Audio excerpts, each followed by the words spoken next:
Hi, today we'll be talking about string manipulation in Python. So, string manipulation is essentially how you um, things that you can do to strings in Python. So, for example, adding them together, replacing stuff within a string, finding the length of a string, and etc. There's a lot of stuff.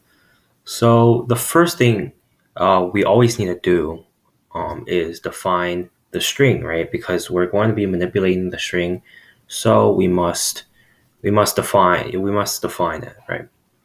So let's have our string be DNA, right? And then let's have that equal. So now we have just this DNA, right? So when we print the DNA, it should just print out the string. That's the most basic, thing you can do with a string, right? It's basically just literally printing the string. So when you store a string in a variable, what happens is when you use the variable in future, it just automatically means the string. So this is the format of a string. So what a string is essentially just like a word or any string of letters and numbers, and if as long as it's encased in the quotation marks.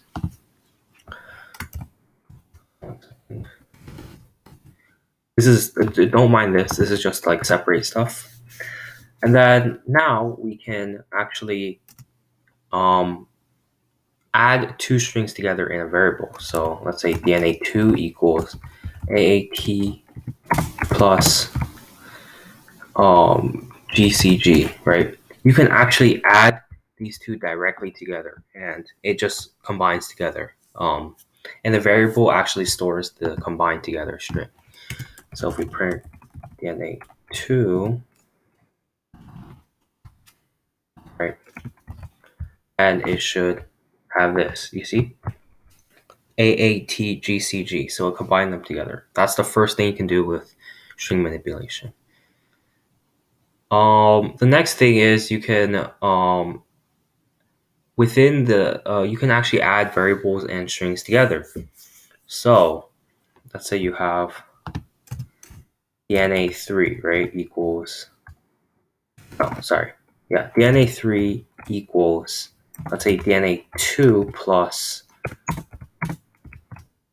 ATATA.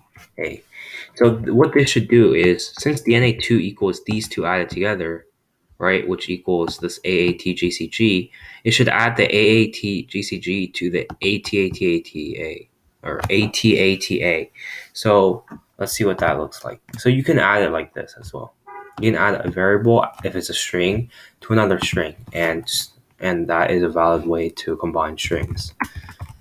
So when you add it together, it should just it can just combine them together. It's very easy. The next thing you can do is another very common thing you can do with strings is just find the length of a string, right? It's just literally len and then in parentheses, right? The parentheses denotes is basically after a function like len, basically is where you tell it what you want to actually perform the len on.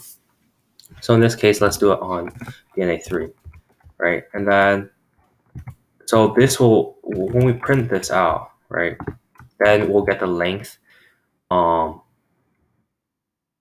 length of the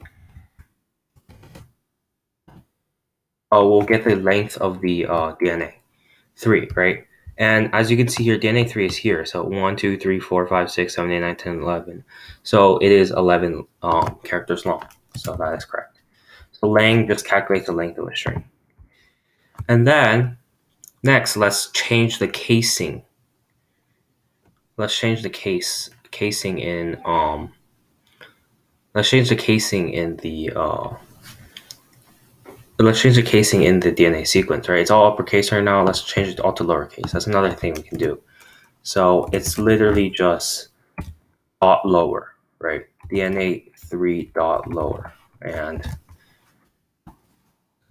yeah.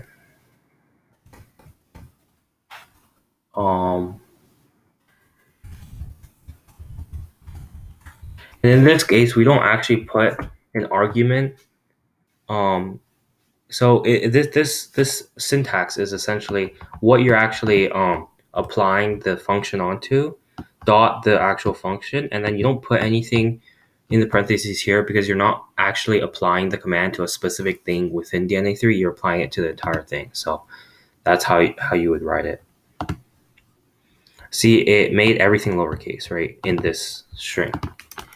And then, yeah, that's something you could do, lowercase.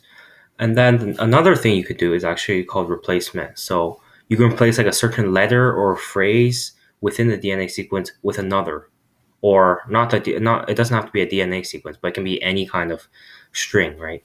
So let's say you don't want any A's, you want them all to become T's. Then you can do DNA3 dot replace, and then the first letter. So dot replace again. So you have the what you want to what you want to use the command on first, or the not the command, the function on first, the replace function on first, and then dot the actual function, and then in the parentheses you want to tell it what specific components you want to replace with what. So the first thing you want to input here is what you want replaced, and then separated by comma you want to tell it what you want to replace it with. So this should replace all the A's with T's. As you can see here, comparing this one to this one just has all the A's become T's as well.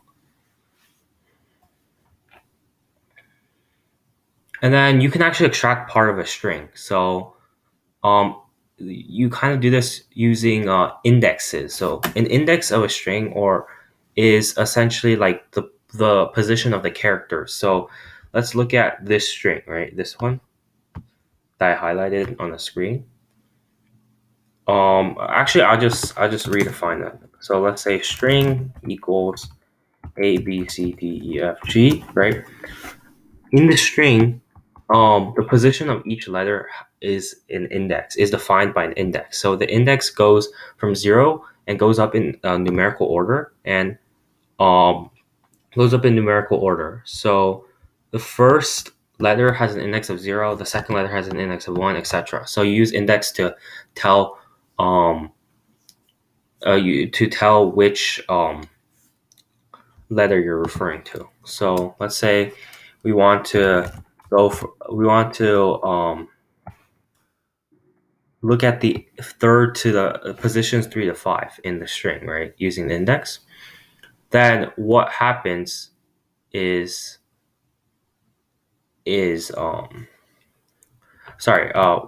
let's say we want to look at the second index of the string, right?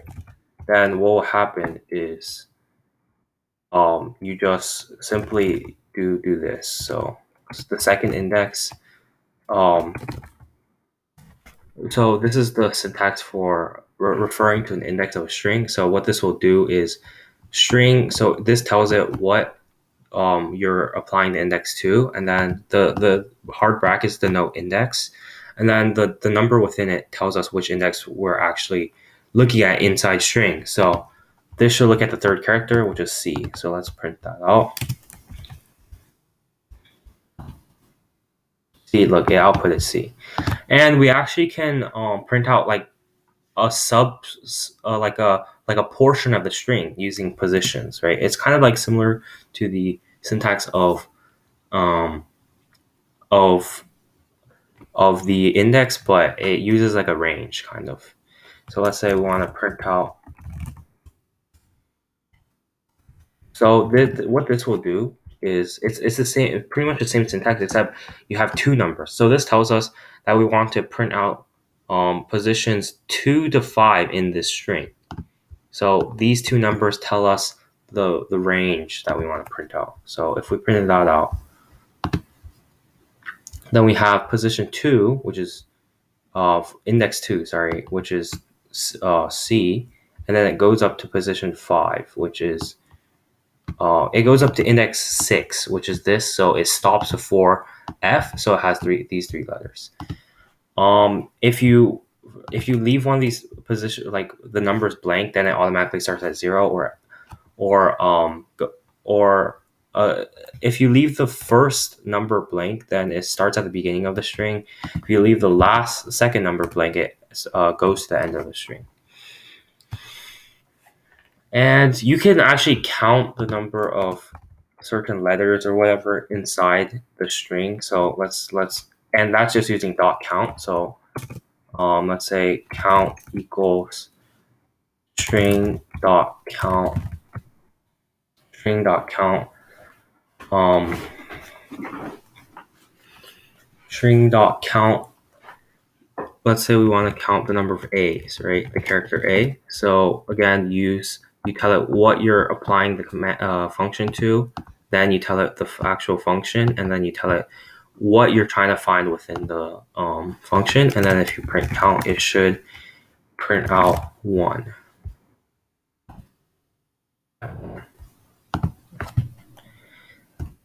So last thing. Oh, and you can actually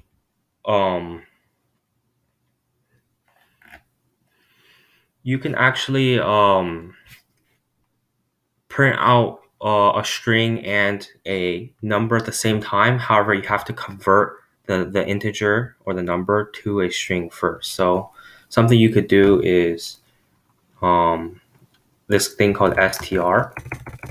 So let's say we wanted to print out the count, right? But we also wanted to include a string within it. So let's say we want to print out the count is and then remember, when we add strings together, we use a plus. We can't just do it like this. We can't just add count, because let me show you. There'll be an error because you only can print like one data type at the same time. You can't add a string to an integer. That doesn't work. So what you have to do here is actually convert it to a string, and there's this thing called str that actually does that. So when you do that, it just prints it out, right? Because it converts the integer to a string.